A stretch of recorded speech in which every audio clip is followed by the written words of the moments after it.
Lukas 6 ayat 6 sampai 48. Tentang dua macam dasar, saudara. Saya kutip omongan dari Tuhan Yesus. Ia sama dengan seorang yang mendirikan rumah. Orang itu menggali dalam-dalam dan meletakkan dasarnya di atas batu.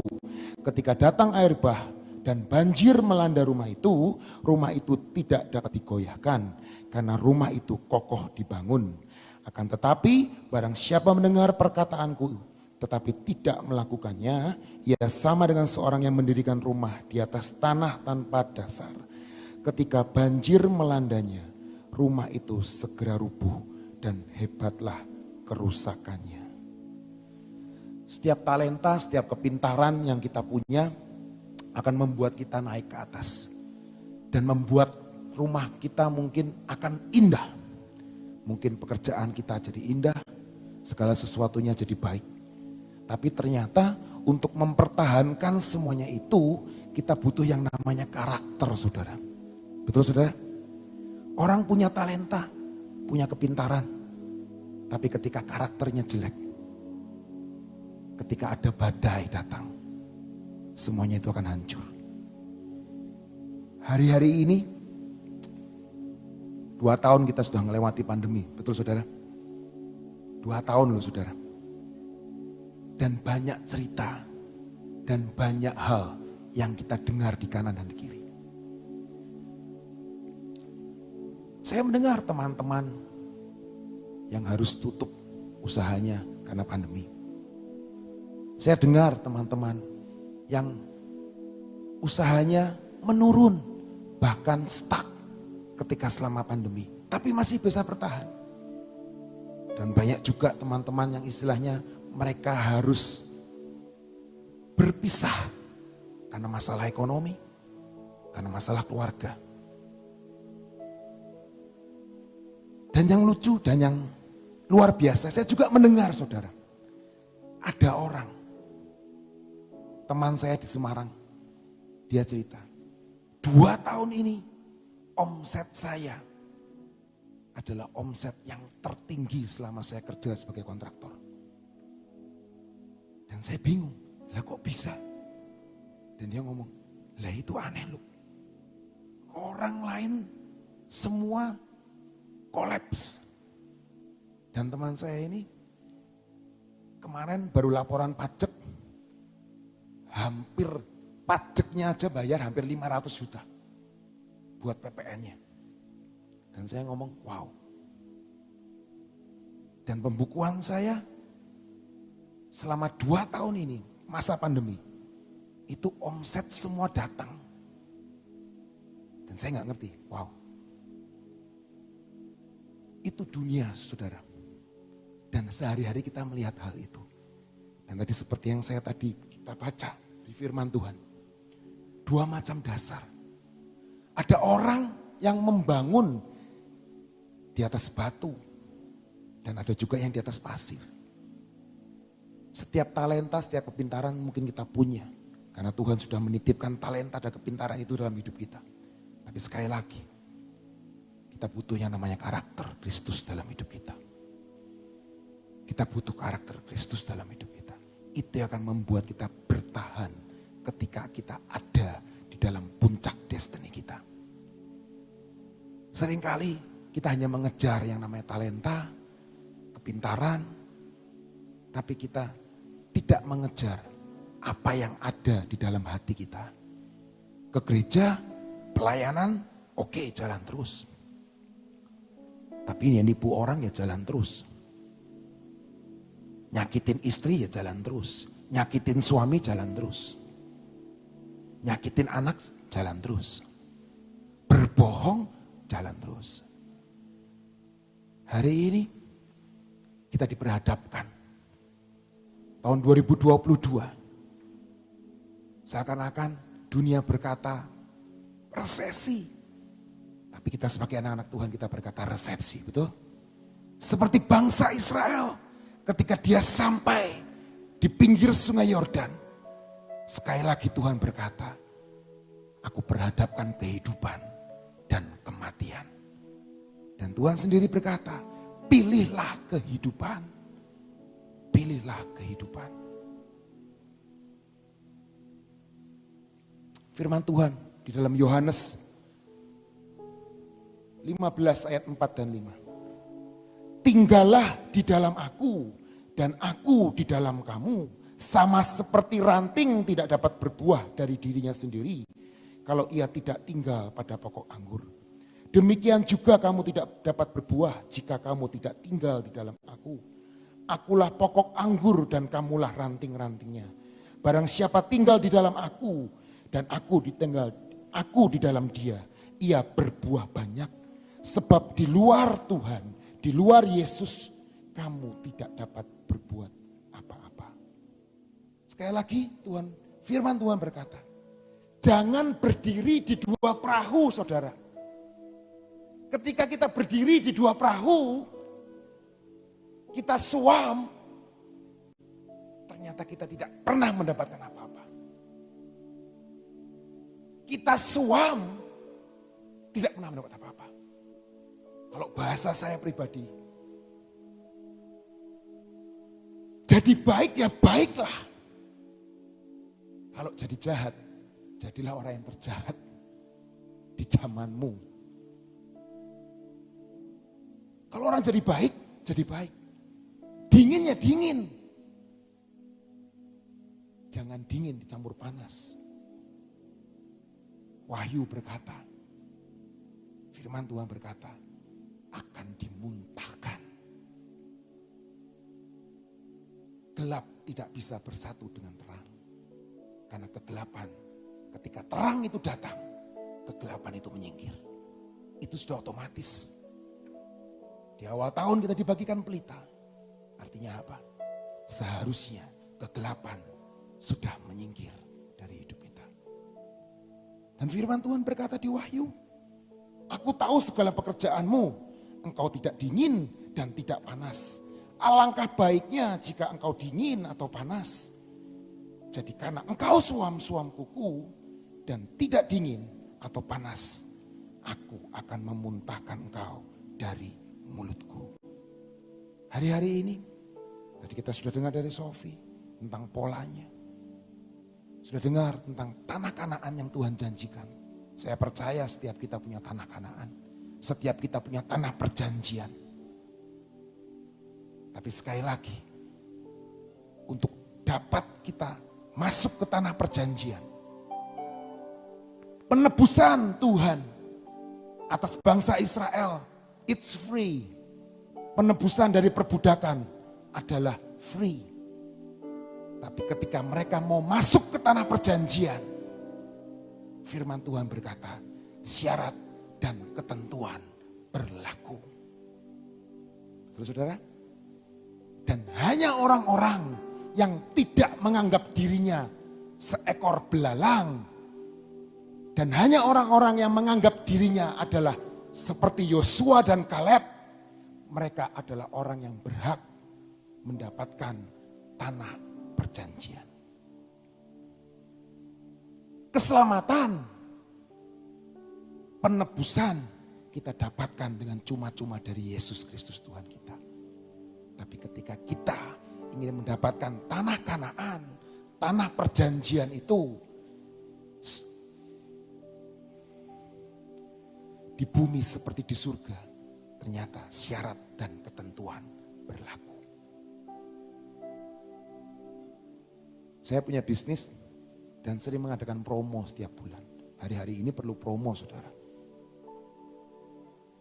Dan promo di situ biasanya 20% sampai 30%. Tapi ada kecil di bawah. Tulisannya apa? S dan K berlaku. Syarat dan ketentuan berlaku. Dan di situ ada tulisannya, harus follow Instagram kami, harus like Instagram kami. Artinya apa, saudara? Di dalam pengikutan kita ke Tuhan, syarat dan ketentuan berlaku. Tapi terpujilah nama Tuhan. Dia Tuhan yang sangat luar biasa. Dia tahu sangat keberadaan kita. Iman adalah dasar dari segala sesuatunya, saudara. Betul, saudara? Dengan iman kita bisa diselamatkan. Betul saudara? Di Ibrani 11 ayat 1 berkata,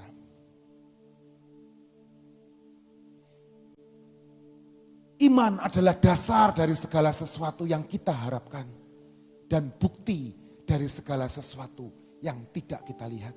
Dan firman Tuhan juga berkata, pada akhirnya akan cuma tinggal iman, pengharapan, dan kasih. Hari ini saya bicara iman dan pengharapan. Kita mau baca.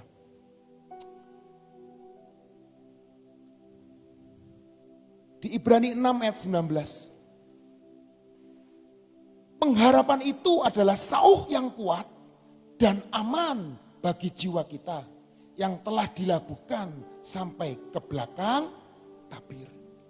Saudara tahu sauh? Sauh itu jangkar, saudara. Setiap kapal itu punya jangkar. Dan kapal kehidupan kita, kapal warga kita, harus punya jangkar. Jangkarnya itu, sauhnya itu siapa? Pengharapan kita kepada Yesus. Betul saudara? Kalau saudara ke pantai Kejawanan, itu banyak kapal-kapal yang lagi parkir. Dan kalau saudara perhatikan, jangkarnya nggak kelihatan. Betul? Tapi ada satu yang kelihatan. Tali jangkarnya atau rantai jangkarnya kelihatan. Rantainya itu apa saudara? Iman. Rantainya itu iman. Dan ketika ada badai sekalipun, iman dan pengharapan itu yang akan membuat kapal kita nggak kebalik. Karena ada pengharapan dan iman. Suatu saat saya tuh tanya, imanku apa sih Tuhan? Imanku apa? Kayaknya nggak lihat saudara. Betul saudara? Dan kita sering kali nggak tahu itu iman itu apa. Suatu saat saya itu lagi pergi jalan-jalan sama saudara, sama istri dan saudara istri saya. Ya mungkin 3 tahun yang lalu lah. Kami ke Universal Studio di Singapura. Pada waktu itu kami ke toko kan, belanja ke toko souvenir. Seperti itu. Dan suatu kali kami masuk dan temu-temu di belakang saya ada yang ngomong gini, ojo tuku kuye, iki larang iki kan ning jopo luwe murah iki. Ojo iki larang tenan iki. Saya tengok-tengok kan. Dan saya langsung nengok. Loh. Oh, wong Jawa toh. Saudara tahu? Iman itu adalah bahasanya surga. Iman itu adalah bahasanya surga. Dan kalau sampai hari ini, mungkin keinginan kita atau kerinduan kita belum tercapai. Jangan-jangan imanmu bahasanya masih bahasa di dunia. Imanmu belum bahasa surga. Pak Yusak sering guyonan kalau khotbah. Yang Tuhan tuh ngomong mbak aku bahasa Jawa. Nah ketika saya waktu itu lagi di Singapura, krungu bahasa Jawa, saya noleh. Tapi kalau saya di Semarang, krungu bahasa Jawa, nggak noleh. Hari ini saudara, setiap kita kebaktian, apakah bahasa pujianmu, bahasa penyembahanmu sudah sefrekuensi dengan surga? Dan saya percaya ketika bahasa penyembahanmu, bahasa pujianmu, iman itu sama frekuensi di surga. Jadi di di surga. Amin saudara. Hari ini mungkin kita mengalami hal-hal yang gak enak. Sudah 2 tahun saudara. Tapi kali ini saya percaya kalau saudara dan saya di tempat ini, itu semua karena kemurahan Tuhan. Itu semua karena kebaikan Tuhan dalam hidup kita. Amin saudara. Ayat yang berikutnya saudara.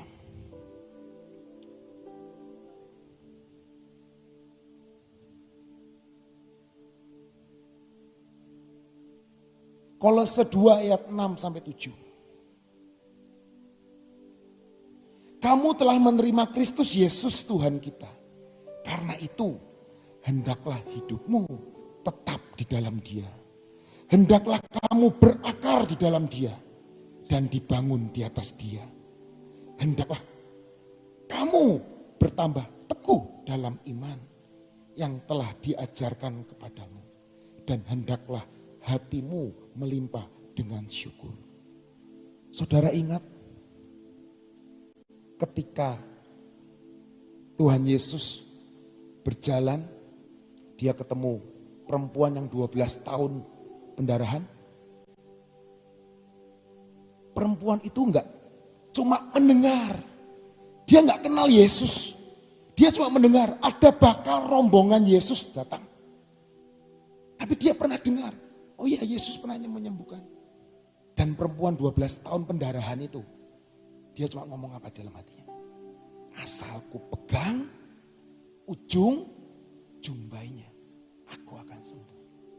Dan hari itu semua orang mendesak-desak Yesus. Dan hari itu Tuhan ngomong, ada kuasa keluar dari hidupku. Dan perempuan itu ketakutan. Mungkin banyak yang pegang Yesus. Tapi Yesus ngomong, aku gak ngerasain apa-apa. Tapi ketika perempuan yang 12 tahun, yang hopeless itu, mungkin hartanya sudah habis. 12 tahun pendarahan. Dan tidak menerima kesembuhan. Dan hari itu Tuhan ngomong, ada kuasa yang keluar. Dan perempuan itu ketakutan. Dan saudara lihat di firman Tuhan berkata, Tuhan ngomong apa pada akhirnya? Imanmu yang telah menyelamatkanmu. Hari ini mari selaraskan dengan Yesus.